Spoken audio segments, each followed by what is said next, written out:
A factory worker father hurriedly excused himself upon her announcement. As soon as she uttered those words, my stepmother, with a wicked grin, impulsively splashed tea onto my dad's face. Beside her, she burst into laughter. Surprisingly, my stepfather made no effort to reprimand her. The stain on the suit my dad had meticulously cleaned for this occasion rapidly expanded. Fortunately, the tea was lukewarm, nearly cold, alleviating concerns about burns. Amidst my astonishment, I handed a napkin to my dad while Tom, in a panic, tried to dry his father-in-law's suit. Even in the midst of worrying about potential injuries, Tom couldn't help but laugh at the absurd behavior of his parents. Throughout this chaos, my dad remained silent, stood upright, and pointed at them, declaring, "Well then, I'll just ruin your company." The unfamiliar sternness in his voice caught me off guard. He took my hand, and we left the chaotic scene behind. Tom scolded his parents before quickly joining us. "I'm really sorry, father-in-law. I'll make my parents apologize later." He apologized, but my dad, with a grave tone, reassured him, "No need. We're done with them anyway." He patted Tom's shoulder as we walked away from the tumultuous O'Connor household. Allow me to introduce myself. My name is Yvonne Warner, a 26-year-old office worker. Raised by my single father after losing my mother at a young age, I admired his dedication to both work and family. My father, in charge of a factory, managed to attend all my school events, even if he had to rush back to work afterward. In college, I met Tom, 2 years my senior, who was gentle, sincere, and polite. Despite his popularity, he accepted my confession, but there were concerns about his relationship with his parents, which he didn't elaborate on. We continued to date, and although Tom lived alone, he occasionally visited his parents, always looking exhausted afterward. Tom prioritized me in our relationship, and I was proud of him. I wanted to introduce him to my dad, and when a day finally came, it was a mix of fear and excitement. Surprisingly, my dad and Tom got along well, and I felt relieved to see the two important men in my life getting along. Yet Tom's odd excitement after the meeting left me puzzled, and he evaded any further questions about it. As Tom and I had seemingly hit it off with my dad, I couldn't shake off a growing worry that perhaps Tom's feelings were not as positive as he claimed. This anxiety lingered, leading Tom to request an important conversation a few days later. Nervously anticipating the discussion about our recent encounter with my dad, I met Tom at the agreed-upon cafe. Upon reaching the cafe, I noticed Tom already seated, his face wearing a gloomy expression visible through the glass. Suppressing my own anxiety, I approached him with a cheerful greeting. "Tom, sorry, did you wait long?" I softly spoke as I reached him. Startled by my touch on his shoulder, Tom exclaimed, "Well, Yvonne, you scared me." After a deep breath, he continued, "I'm sorry. I didn't mean to startle you. Please, have a seat." Sitting across from Tom, I ordered from the waiter, my concern mounting as Tom's downcast expression persisted. Hoping to encourage him to share his thoughts, I spoke up, "Hey, Tom, what's bothering you so much? Is there something wrong with my dad?" Tom, taken aback by the direct question, denied any issue with my dad, stating, "Absolutely not. I respect your dad. It's just that my. He trailed off, avoiding eye contact. Sensing the need to delve deeper, I sighed and pressed him. "If you're worried about something, I want to know what's on your mind." Tom took a deep breath, as if preparing himself, and began to disclose a shocking revelation. According to him, his parents were judgmental and lacked class, constantly interfering in his life. When he introduced a girlfriend, his parents would criticize her on the spot, leading to tearful breakups. Tom desired to marry me but was troubled by the prospect of involving his parents in our marriage. Assuring him that we didn't have to include them in our union, I suggested enduring their presence during the wedding formalities. Reminding him that my dad liked him, I thought the matter was settled, but Tom had more to share.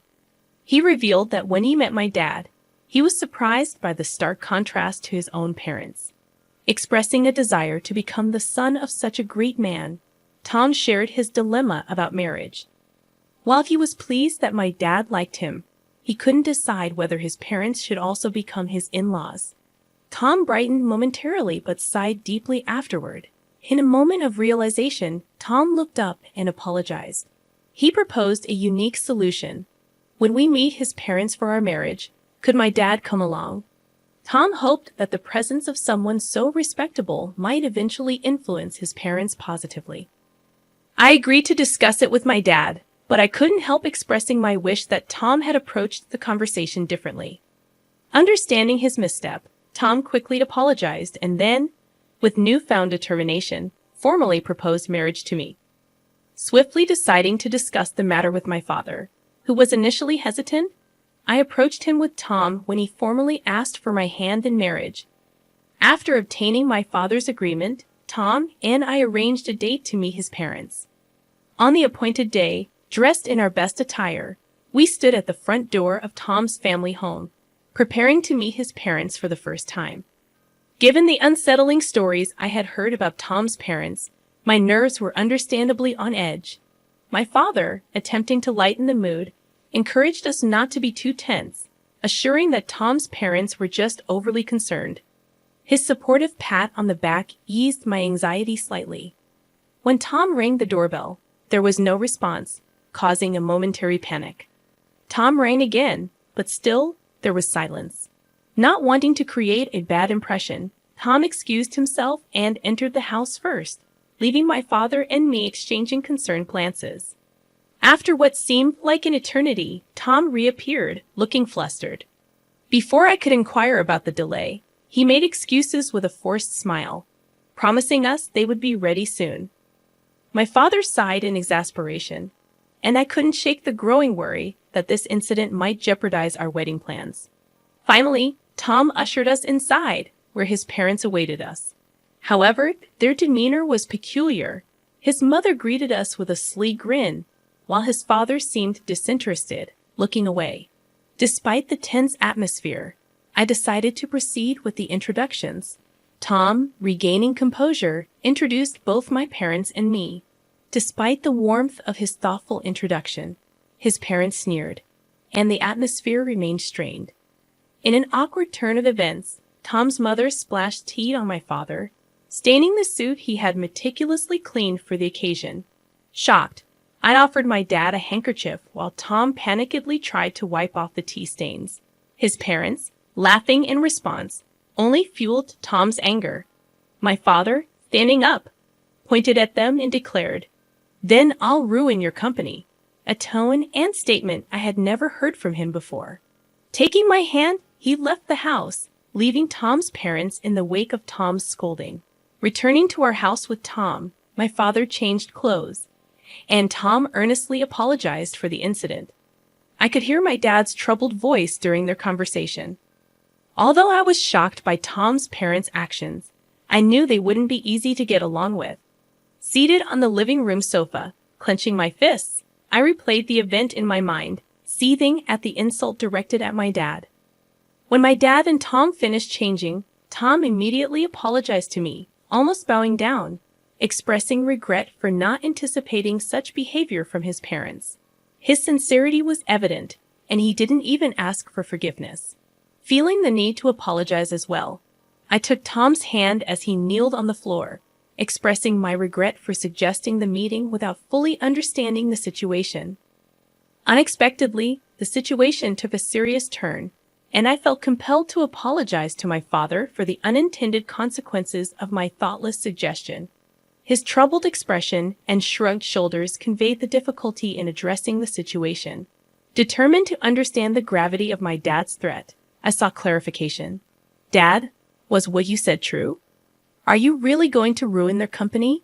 To my question, my dad glanced at Tom and nodded firmly, affirming his intent. My father, the CEO of a renowned local enterprise, revealed that their business was already struggling. As the factory manager and CEO, he had started as a worker in the very factory, sacrificing his dream of becoming a painter to raise me alone after my mother's passing. He worked tirelessly and climbed the corporate ladder through several promotions.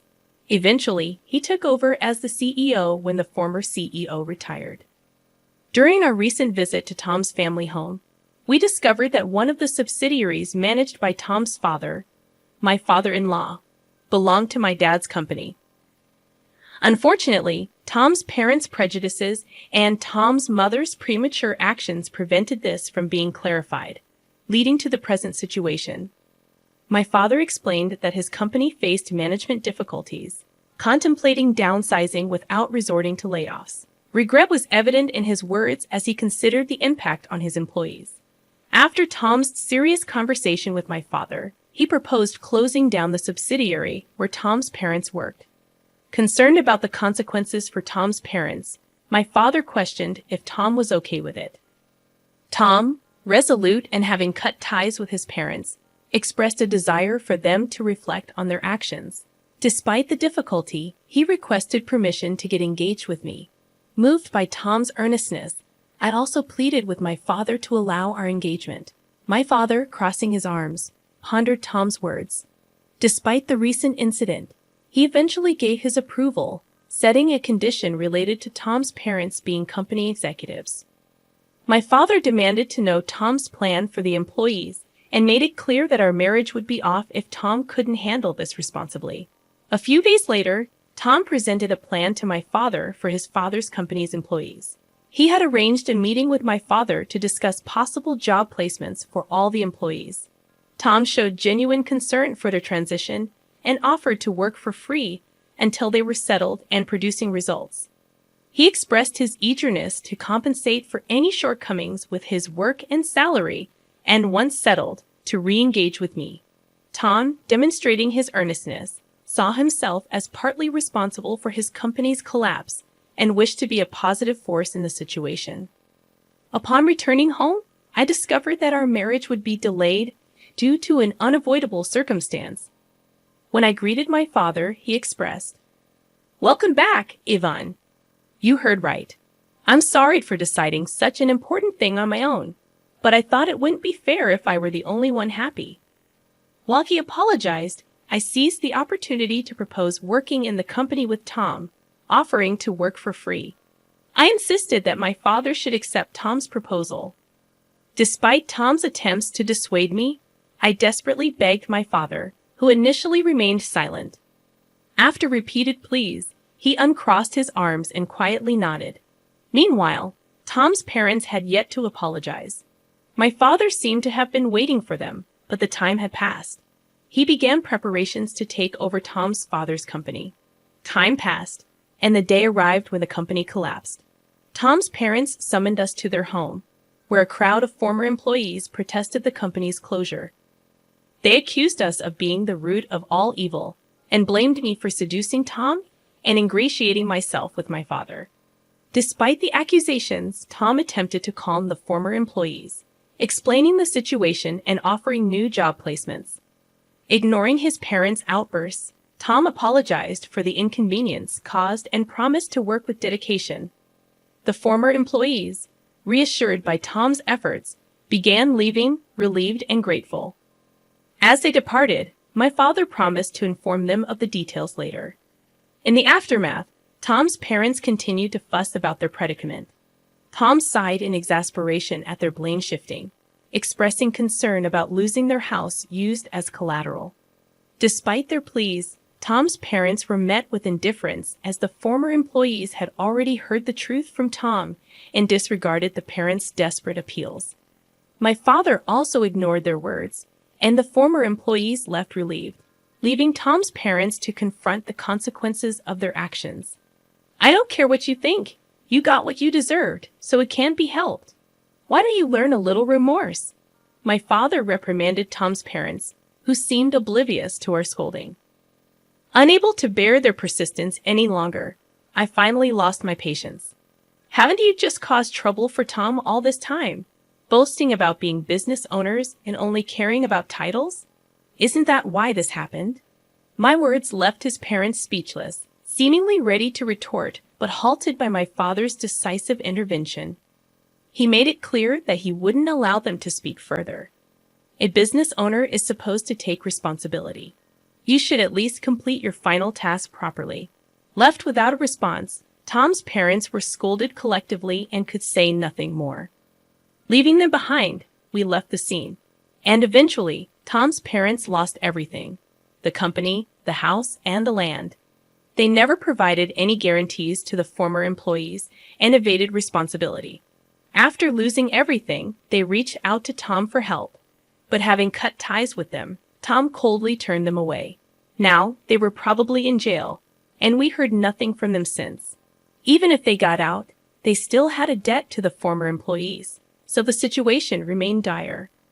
Afterward, Tom and I quit our jobs and joined my father's company. Living off our savings in the first month, we worked for free as promised. One day, we encountered a former employee of Tom's parents' company at work. Eager to shake our hands at the new workplace, the employee expressed their gratitude to my father for giving them a chance. Thanks to Tom for arranging the job, and also conveyed many thanks to me. Despite not remembering the specific incident, I had apparently helped that person carry materials. After expressing immense gratitude, the former employee left, expressing a desire to keep working hard. Feeling somewhat redeemed by his words, we hurried to my father's office, where he warmly welcomed us. Handing us several thick envelopes, he explained, "It's your salaries for the past months." It ended up being multiple envelopes because it couldn't all fit into one. We were stunned, unable to swallow the situation, but my father continued, "Your hard work revitalized the team. They constantly expressed their gratitude and concern for you. I couldn't possibly leave such excellent employees unpaid, and our performance has improved significantly. Thank you truly." Hearing this, we hugged each other and cried, moved by the concern shown for us. My father then added something even more wonderful. "Tom, I'm impressed with your leadership. If you're okay with my daughter, would you marry her?" Overjoyed, Tom replied tearfully, bowing to me and my father. I hugged Tom, crying alongside him. And so we got married. Continuing to work at my father's company, we lived happily every day, gradually becoming more adept at our jobs and contributing more effectively. Our time at the company was approaching a pause as I was about to take maternity leave. My father, Tom, our colleagues, and I were all looking forward to the arrival of our child.